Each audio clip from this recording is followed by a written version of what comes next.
together and help me welcome our friend David Pollock. Thank you, Senator. If you open up the handouts here, we printed out, Senator Sanders printed out my presentation. It's a little bit out of order because last night I rearranged it a little. So you don't have to, you should know you don't have to copy down all the hyperlinks. They're here for you, and we can go. Good morning. Good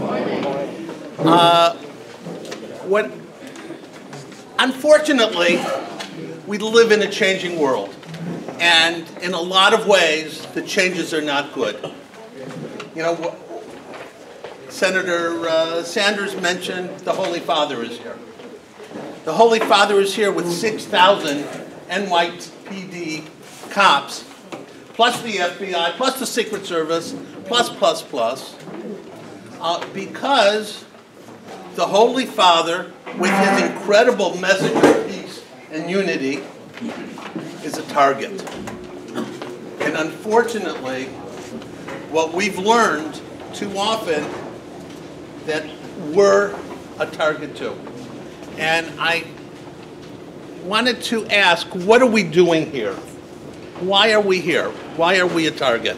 I'm sorry, I'm going to work the crowd a little bit, so it's not going to be good for your TV, for your tape. Anyway, why are we here? So I have a couple of examples. The first, on the upper left-hand corner, is Charleston, South Carolina. There is the shooter, and I don't use anyone's name, because that's all they want is us to use their name and make them famous, and I won't do it. The shooter coming into the church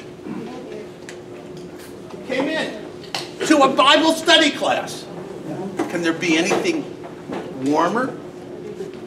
What are we as houses of worship? We are, if nothing else, community centers in every sense of the word. We are the center of our community. We're a place of warmth. We're a place of welcoming. And here's someone coming in. The second picture where it says no mass today. That happened about 3 weeks ago in Las Cruces, New Mexico, where someone placed a bomb in a Catholic church and a non-denominational church. The bomber hasn't been quite yet. The third picture is East Texas, where someone who evidently had psychological problems came in and started threatening Christians. And I'm not saying that, you know, we don't want to point our finger in any particular direction, because there can be people with psychological problems, people with their own agendas of every shape and color. But fortunately, we had a pastor who kept his cool, who engaged the potential shooter, and the shooter, thank God, decided to turn around and walk out. And all of this is in the last few weeks. Breaking at the lower left-hand corner on December 7th, someone came in with a knife in Crown Heights to a synagogue and attacked some of the people who were studying there at 2 o'clock in the morning. I have a burned church, because after Charleston there were 5 church fires. Some were arson, some were not. And finally, last week, in East Texas, again, you had a problem with someone come in and shoot 3 people in the church. What was the case there? The case was a divorce, a broken family. How many people here counsel marriages in trouble? No one? No. It gets messy sometimes, doesn't it? How many people have been blamed by one party or the other? So you can end up as a target. And that is why we have to be more careful these days. We have to think about not only doing the right thing, giving pastoral counseling, giving psychological first aid, and all of that, but we should always be thinking of our personal safety and the personal safety of everyone in our congregation.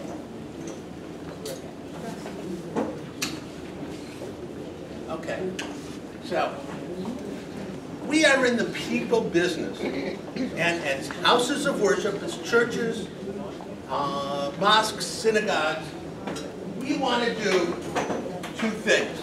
And if we don't do both of them, we're failures. Number one, first and foremost, we have to be warm and welcoming. People have to want to come into our house. This is the Lord's house. Yes, sir. And people have to come here. But at the same time, we have to make sure that everyone who comes in to our house is safe and secure. So we have to figure out how to balance those two concerns.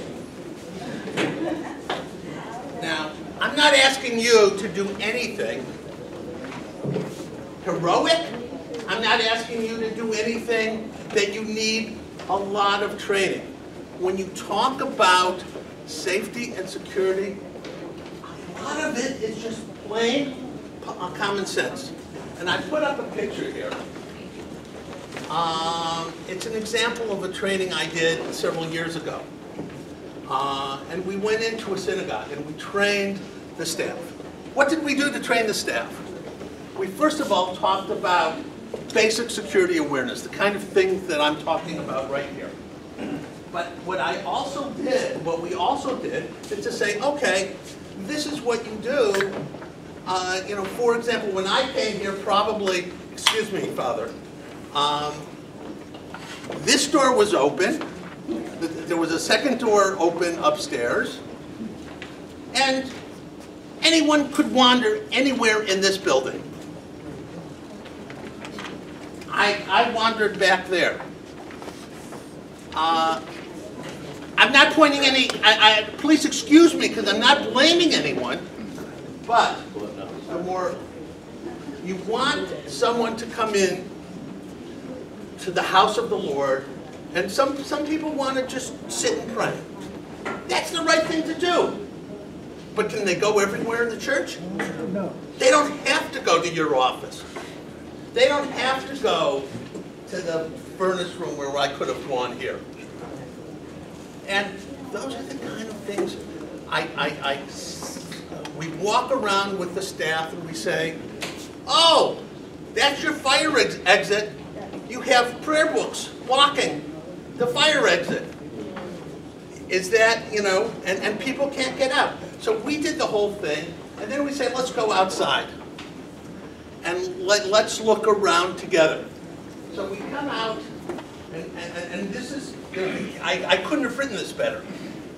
I come out, and there's a no park, just like here. There's a no parking in front of the synagogue.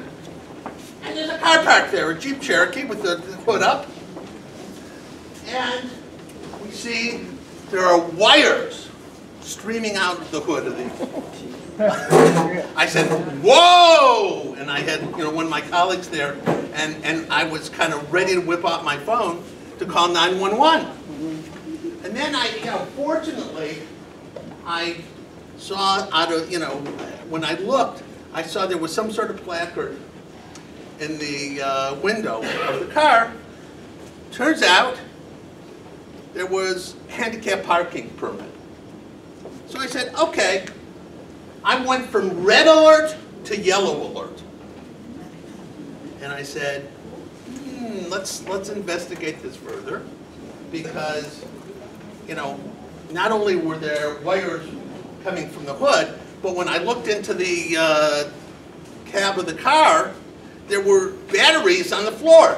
So, whoa, like, So I sent the staff to go, this was in Manhattan, to go and look and talk to the doorman.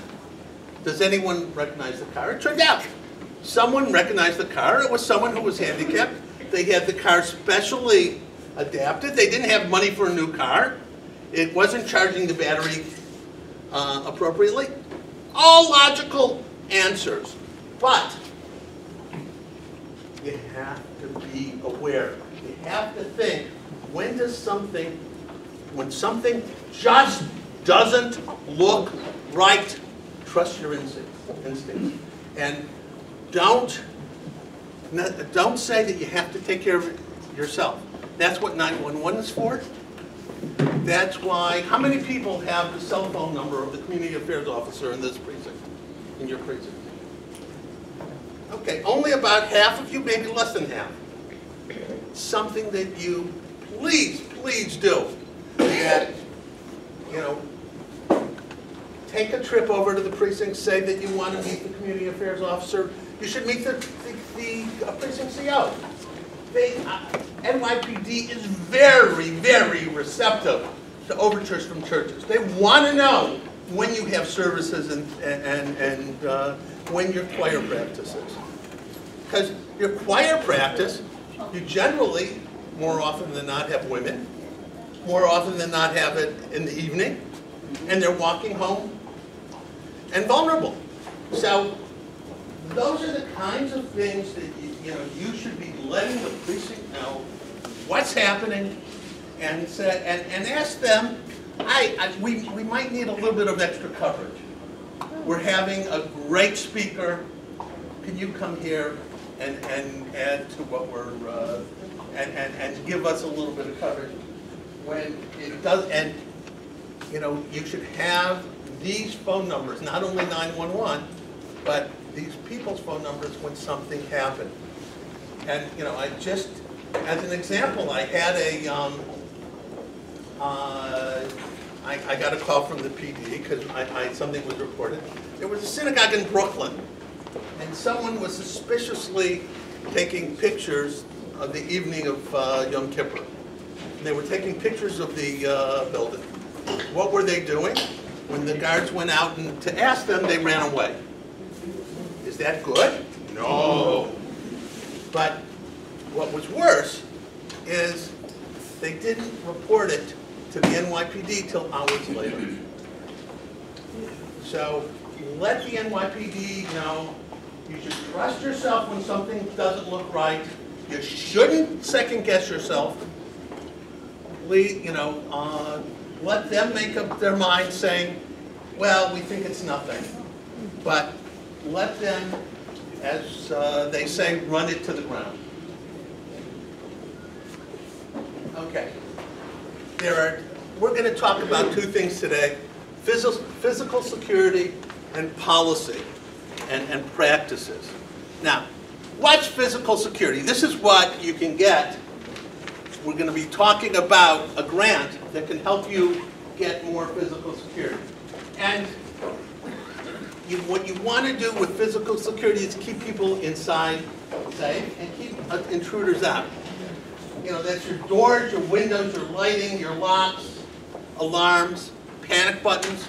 Because if you're counseling someone and something goes wrong, can you push a button and have an alarm go off, and say to the police, there's something wrong?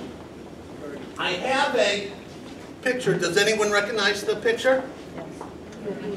Houdini. And I wanted to say that nothing's perfect. Anything that man can develop to keep you safer, someone else can develop a way to get around it. But you're not going to be the target of the person who would much rather do a bank heist from the Federal Reserve Bank and has every skill to pick every lock and get around everything. Don't worry about that here, unless you've somehow made yourself a target. But if you're locking the doors in a secure way. Your windows are tough to get into.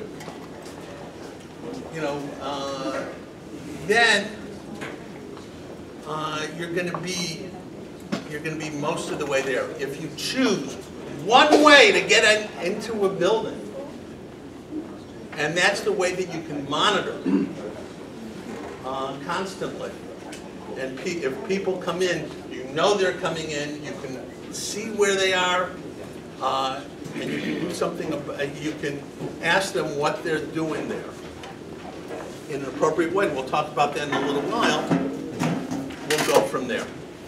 That's what you want the physical security to do, to make sure that you have a security policy, to support your security policy. So, talking about security policies, number one, I said this, you begin by locking all of the extraneous entrances to your building.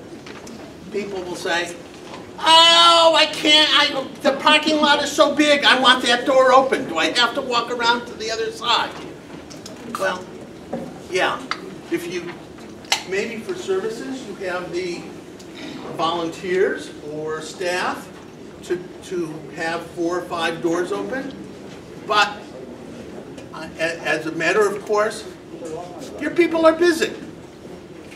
We don't have any rich churches here, I don't think. You know, you don't have staff to just stand at the door.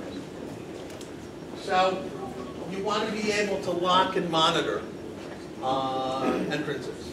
At the same time, you know, let people in. You want to develop a policy, number 2, that says only authorized people should come in to the our building.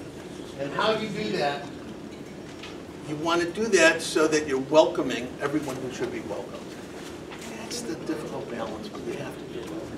And your security hardware should support these policies by making sure that unauthorized people don't get in, and they help you ID people who are coming in, and will tell you just by a buzzer, someone opened that door. That door shouldn't be open.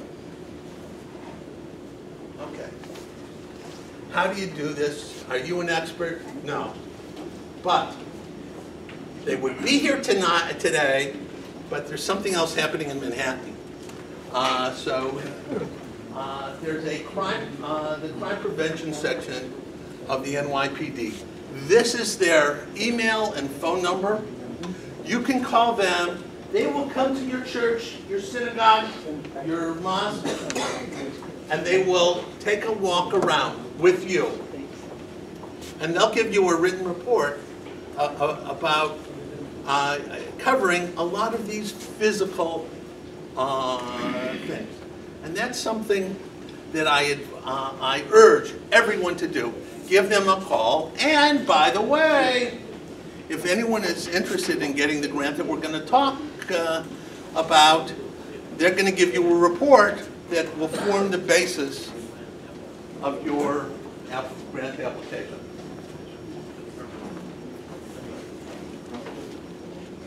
Okay. Now, I said people shouldn't enter your premises unless they're authorized. Well, look, most of the people here, like me, are old enough to remember the program MASH.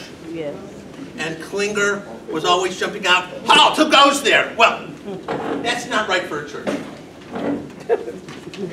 When I say screen your people, it's not a halt, who goes there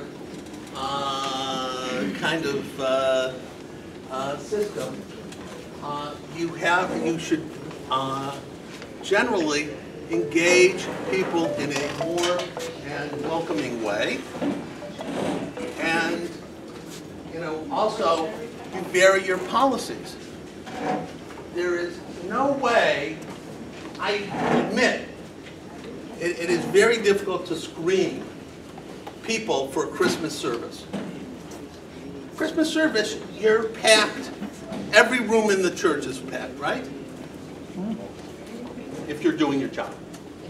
And, you know, you're not going to screen those people. Is that dangerous? Maybe. But you can only do what you can do. But you can't make anything perfect. You can make it much better. And one of my favorite sayings is, don't let the perfect be the enemy of the very good. Make it better every day, make it better every Sunday. Christmas and Easter, we'll leave to the Lord. So, but you know, you have special events. This is a special event. Senator Sanders said, can I come and, you know, can I come and use your church? And the father said, of course, you're welcome. We're for the community. Anytime. But we should do this in a secure fashion too. Now, what's your premise? Again and again, only authorized people should come. You should have clear, written policies. Now, I have in your kit, Senator Sanders and his staff printed out something that I distribute to the Jewish world. I'm not, you know, I don't preach anything different according to faith. Security, everyone should be secure.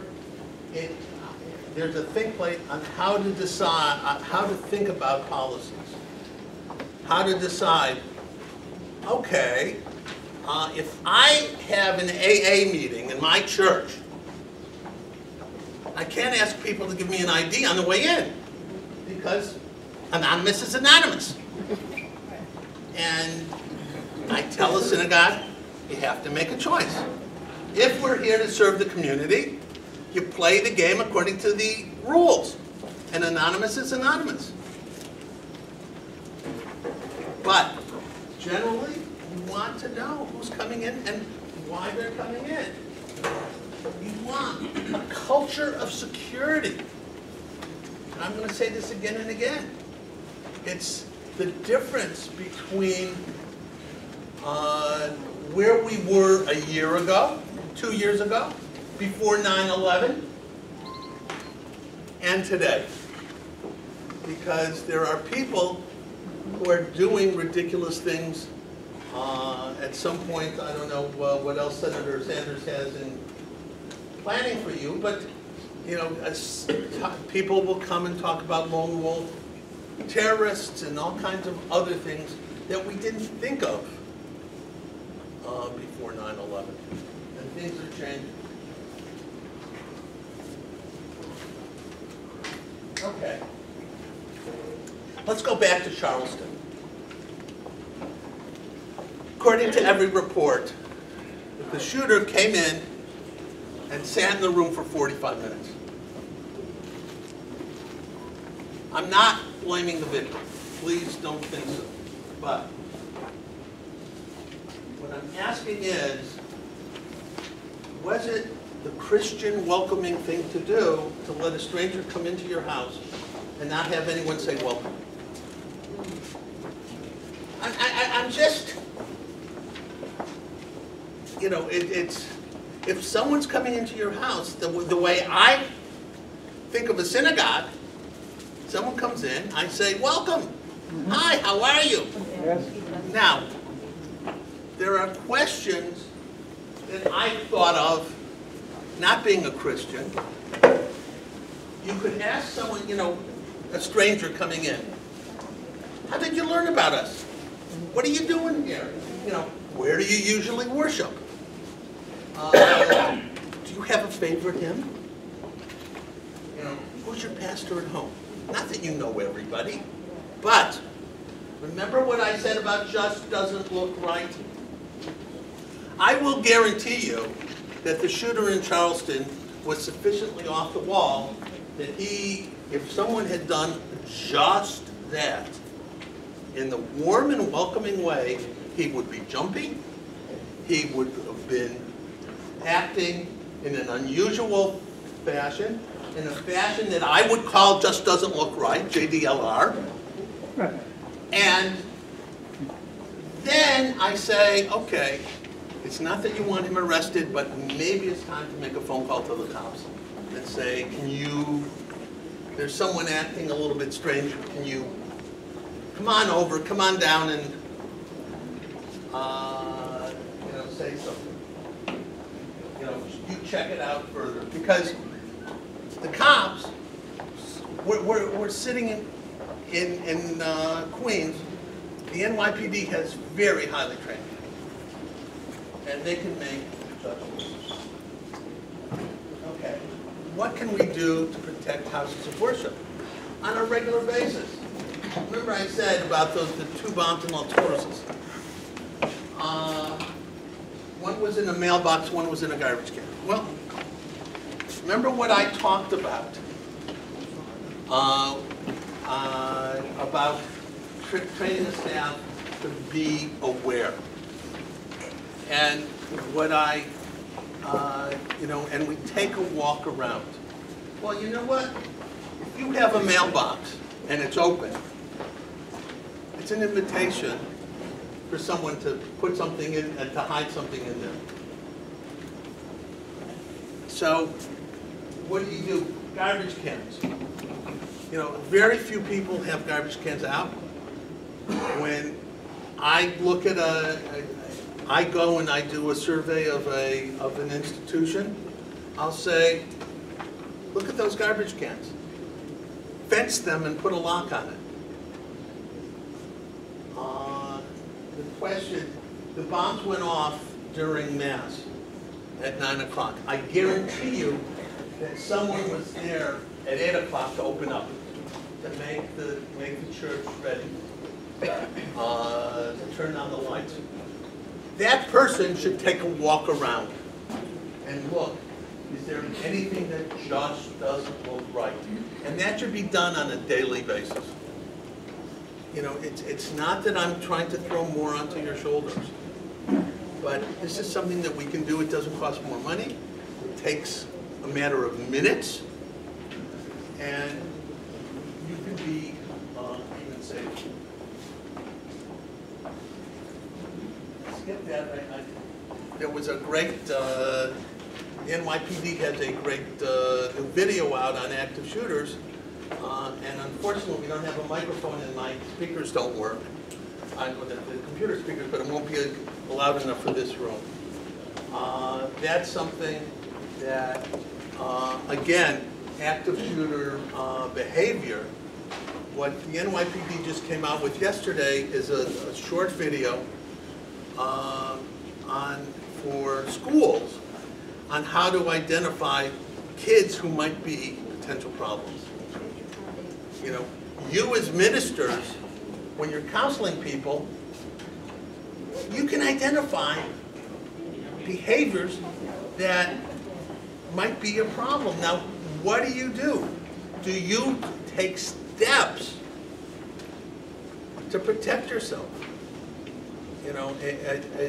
I did a training at the beginning of September, at schools, at two schools, and what we used for active shooter training was a scenario where a father just had to see his kids. He had lost custody. He was going to break into the school and get, so that he could see his kids. All of you have had situations where you could see it going another extra step and you being in that situation.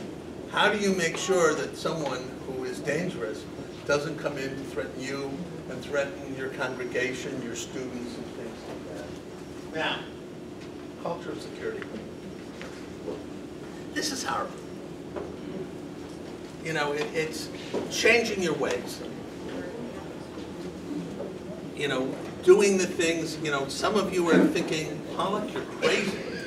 You think I have time for all of this?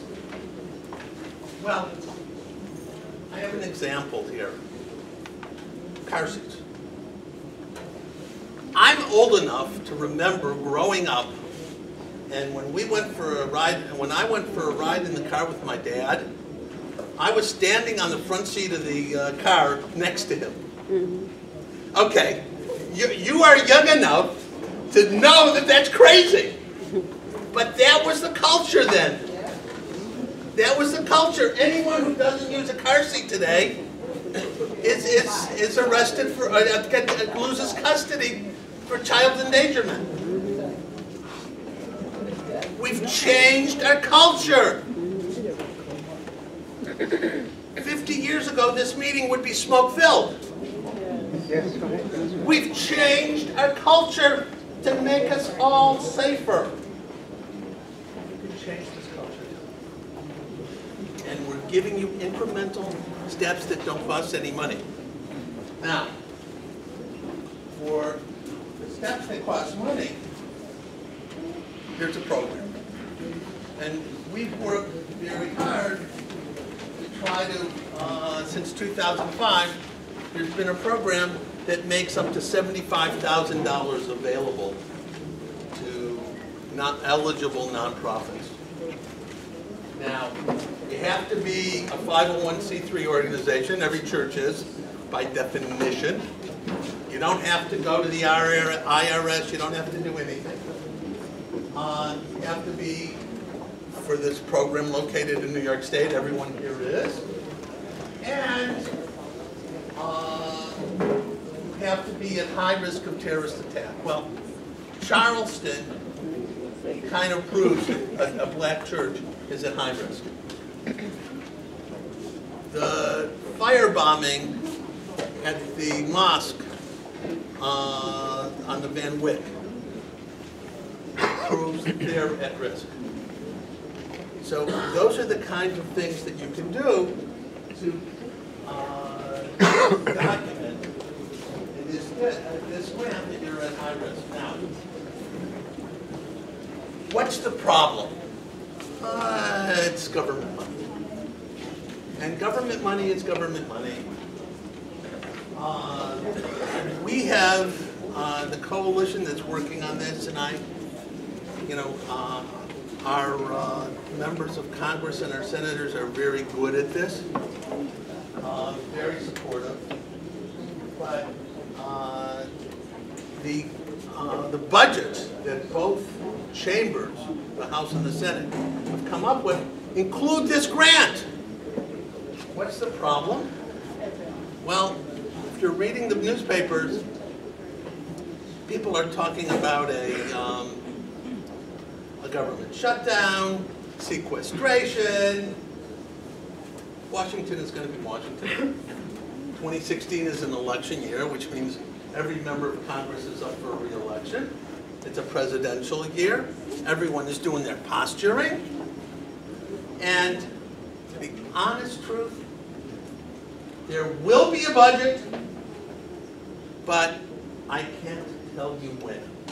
And what has happened in the past is that there's, for example, the grant has come out and people have only had 2.5 weeks to fill out all the paperwork.